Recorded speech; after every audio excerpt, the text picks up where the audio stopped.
गोंदिया जिल्ह्यातील आमगाव तालुक्यातील चिरचाड बांध येथे गौण खनिज खाण आहे आणि या खाणीमधून मोठ्या प्रमाणामध्ये ओव्हरलोड असलेले टिप्पर गिट्टी घेऊन या परिसरातून जात असतात। त्यामुळे चिरचाड बांध खुर्शीपार या रस्त्याची अत्यंत दयनीय अवस्था झाली आहे। यामध्ये रस्ता शोधूनही सापडत नाही। अनेक शालेय विद्यार्थी शाळेत येत असताना या ठिकाणी पडतात। अनेक रुग्णांना जिल्ह्याच्या ठिकाणी नेण्यासाठी मोठा त्रासही सहन करावा लागतो। अशी परिस्थिती असताना स्थानिक जनप्रतिनिधी, तहसीलदार, उपविभागीय अधिकारी आणि जिल्हाधिकारी यांना वारंवार निवेदने दिली, परंतु अद्यापही या निवेदनाची दखल घेण्यात आली नाही आणि त्यात आज 2 विद्यार्थी या ठिकाणी पडले आणि जखमीही झाले।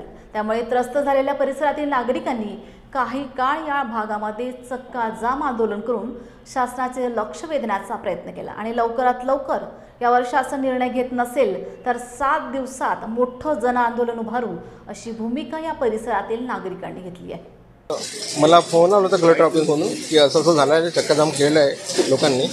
तर रस्त्या संदर्भात चक्काजाम केलेला आहे। मी त्यासाठी आला आहे आणि आमचे पोलीस निरीक्षक साहेब राणे साहेबांसुद्धा आले आहे। गावकऱ्यांसोबत चर्चा केली तर रस्त्याची दैनंदिन अवस्था आहे। सध्यापुरतं रस्ता आणि गड्डे याविषयी जर पाहिलं आपण तर गाडीसुद्धा येऊ शकत नाही, इतके मोठे गड्डे पडले आहे। गावकऱ्यांचं म्हणणं अगदी बरोबर आहे, मी त्या सहमत आहे। अगोदर मी क्रेशरधारक जे आहे यांचे ट्रका जाऊन राहिले, त्यांना मी बोलवलं आहे।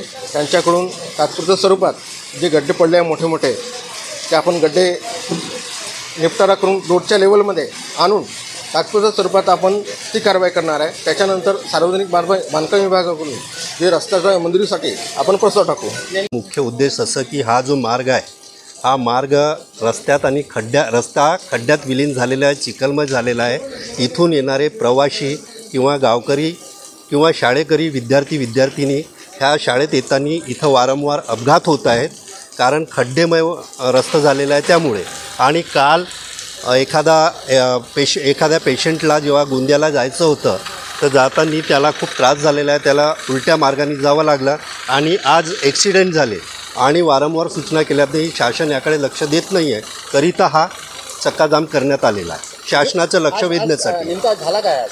नेमकं म्हणजे 4-5 लोक पडले तिथं खड्ड्यामध्ये आणि जनता त्यामुळे रागाभरात येऊन जनता आणि आम्ही सगळं चक्काजाम करण्यास प्रवृत्त झालो। पुढील भूमिका काय रस्ता बनला? पुढील भूमिका जर शासनाची याकडे 5 ते 8 दिवसामध्ये लक्ष दिलेलं नाही, वेधलं नाही तर आम्ही आमरण उपोषण किंवा आक्रोश आंदोलन करण्याच्या भूमिकेत राहणार।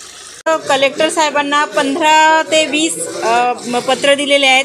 प्रत्येक वेळा आता शाळा बंद झाली त्याचं पण पत्र दिलं, त्याच्याविषयीच कलेक्टर साहेबांना जाऊन स्वतः सांगितल्यानं रिक्वेस्ट केली की सर काही नाही तर नुसतं खड्डे तरी भरून द्या।